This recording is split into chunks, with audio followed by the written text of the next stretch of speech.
Do you mind talking a little bit about how this running relates to your sobriety and how maybe you came to that point or how they intersected? Absolutely. How does the running is a big piece of my recovery.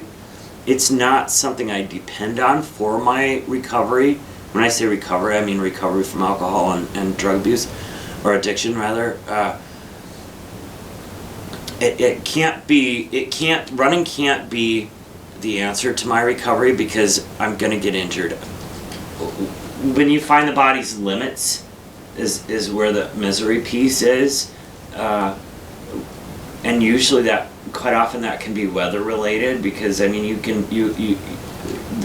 when the weather says you're gonna stop now, I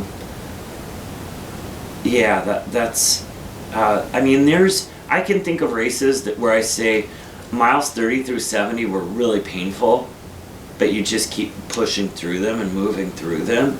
There are physical dangers out there, of course, but usually what you see is just mental basket cases.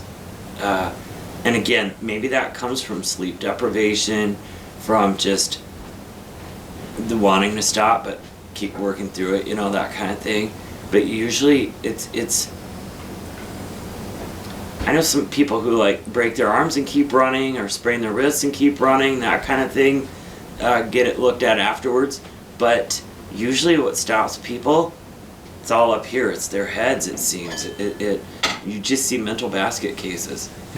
How long do you think you can do this? Not how long in miles, but how Age? many more years? Yeah. It's interesting because people seem to like the longer stuff the older they get. You don't see a lot of 65-year-olds running hundreds, but you do see 50 to 55 sometimes winning hundreds.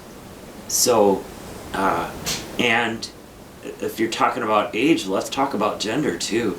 You also see a lot of closing that gender gap that you might see in a marathon, where men generally finish ahead of women in 100. I know some women who do what we call chicking a race, meaning they win the race outright. I think that has to do with childbirth and the ability to bear pain, you know what I mean, over long periods of time.